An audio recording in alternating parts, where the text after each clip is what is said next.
হাই hello' নমস্কাৰ welcome back to my Manas কে YouTube channel. আজি মই আপোনালোকৰ লগত আলোচনা কৰিব ওলাইছোঁ জইনিঙৰ সময়ত আমি কি বস্তু লগত নিব লাগিব।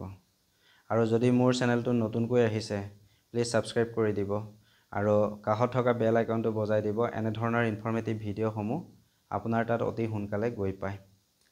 আমি জইনিং কৰাৰ আগতে আমি কি বস্তু নিব লাগিব সেই বিষয়ে কিছুমান ভাগত ভাগ কৰি দিছে।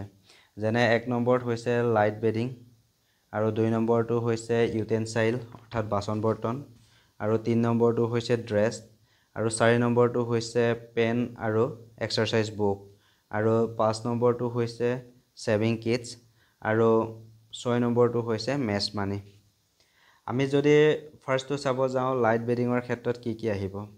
লাইট বেডিঙৰ ক্ষেত্ৰত আহিব আপোনাৰ হোৱাইট বেডশ্বীট দুখন অৰ্থাৎ বগা কালাৰৰ দুখন বিছনা চাদৰ লাগিব আৰু পিলো উইথ হোৱাইট কভাৰ মানে গাৰুৰ লগতে বগা কভাৰ এখন লাগিব আৰু ব্লেংকেট ব্লু কালাৰৰ দুখন লাগিব আৰু মস্কিটো নেট হোৱাইট অৰ্থাৎ বগা কালাৰৰ আঁঠুৱা এখন লাগিব আৰু হলডল মানে আমি বেডিং পত্ৰ নিবৰ কাৰণে যোনটো ব্যৱহাৰ কৰোঁ সেইটো হলডল বুলি কয়। হলডল এখন লাগিব আৰু টৰ্চ লাইট এটা লাগিব আৰু ইউটেনসাইল অৰ্থাৎ বাচন বৰ্তনৰ ক্ষেত্ৰত যদি চাব যাওঁ আমাক প্লাষ্টিক বাকেট দুটা লাগিব আৰু ষ্টিলৰ মাগ এটা লাগিব আৰু প্লাষ্টিক মাগ এটা লাগিব আৰু ষ্টিলৰ থালি এটা লাগিব আৰু বাতি এটা লাগিব আৰু চামুচ দুপাত লাগিব আৰু ড্ৰেছৰ ক্ষেত্ৰত যদি চাব যাওঁ হোৱাইট টি চাৰ্ট দুখন লাগিব আৰু হোৱাইট হাফ পেণ্ট ল'ৰাৰ কাৰণে দুখন লাগিব আৰু হোৱাইট লং পেণ্ট ছোৱালীৰ কাৰণে দুখন লাগিব আৰু white canvas shoe with white socks 1 pair অৰ্থাৎ মানে এযোৰ বগা জোতা আৰু এযোৰ আপোনাৰ বগা মোজা লাগিব অৰ্থাৎ 1 পেয়াৰ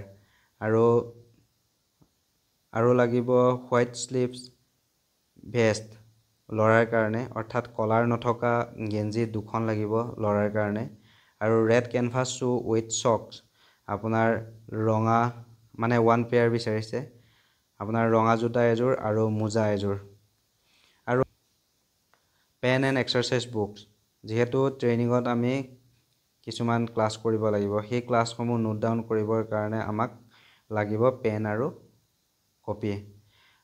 সেইকাৰণে বল পেন দিছে 5টা নিবলৈ আৰু কপি নিব দিছে 5খন আৰু সেভিং কিটছ এটা আৰু এই গোটেইবোৰ যদি আপুনি বজাৰ কৰিব যায় তেনেহ'লে 8,000 পৰা 10,000 যোৱাৰ সম্ভাৱনা আছে আৰু মেছ মানি আমি 20,000 টকা জমা দিব লাগিব।